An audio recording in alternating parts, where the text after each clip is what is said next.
Hey guys, today's topic of the video is going to be about one of the most important topic in literary forms, in style of literature, in writing literature, which is stream of consciousness.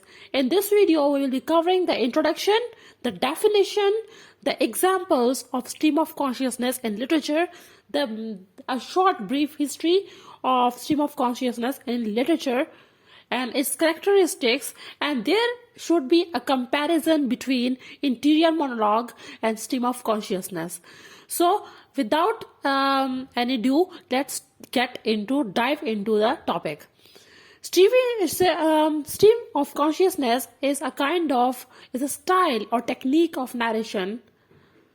It is also called interior monologue, but it is somehow a little different. There is a little difference between interior monologue and stream of consciousness, which will be emphasized in later slides.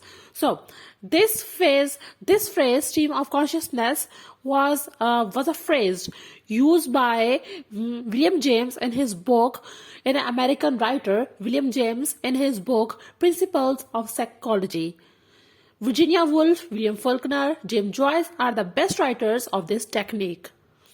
They are the main pillars in literature who have used this stream of consciousness technique style in their writings. For example, in Ulysses, in Mrs. Dalloway, etc. So, moving towards the definition, moving towards the literary, the dictionary definition of stream of consciousness. Stream of consciousness is the unbroken flow of thought and awareness in the waking mind. It is a way of narration that attempts to give the writer equivalent of the character's thought process, either in a loose interior monologue or in connection to his or her actions. Without her interruption, without the writer's interruption, the complete mental process of the character in which sense mingles with the consciousness and half-conscious thoughts, memories and feelings and random associations. So, we'll be emphasizing these points later,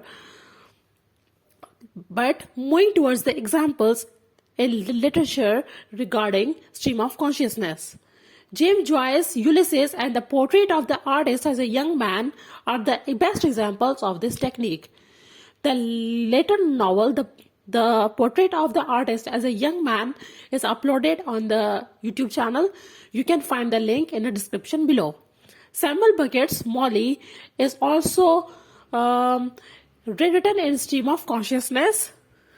Virginia Woolf, who is the main figure who has employed the stream of consciousness in her writings, for example, To the Lighthouse and Mrs. Dalloway, are also the best examples of this technique.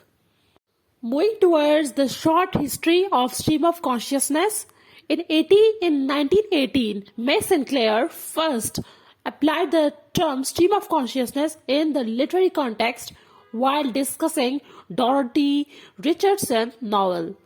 Stream of consciousness was a phrase used by William James, who is an American writer, in his Principles of Psychology book to describe the unbroken flow of perception, thought, and feelings in the waking mind.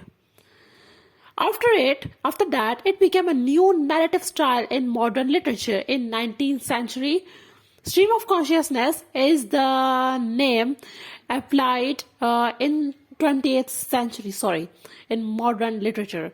Stream of consciousness is the name applied specifically to a mode of narration that undertakes to reproduce, without a narrator's intervention, the full spectrum and continuous flow of character's mental process in which sense perception mingles with conscious and half-conscious thoughts and memories, expectations, feelings, and random associations. This style of writing is marked by sudden rise of thoughts and lack of punctuation. So while writing the stream of consciousness, one has to leave the punctuation marks. The use of this narration mode is generally associated with the modern novelist and the short story writers of the 20th century. Moving towards some characteristics of stream of consciousness.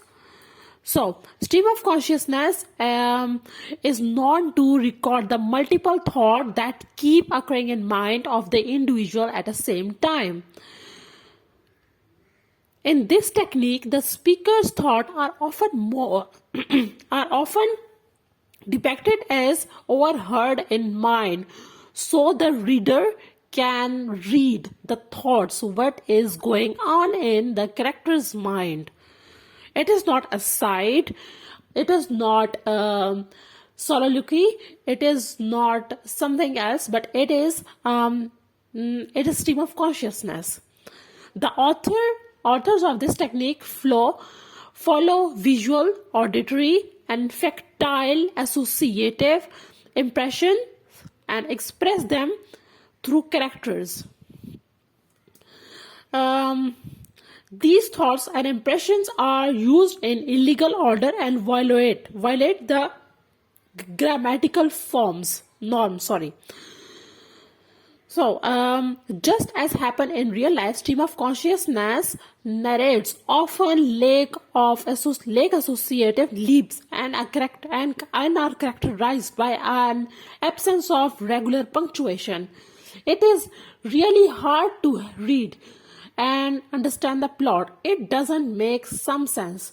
So while reading the novel, for example, the portrait of artist as a young man, the first pages, it won't make sense to you. The lack of punctuation and an unbroken flow of mind, which will be given to you, and you will be reading it, and it won't be making sense to you.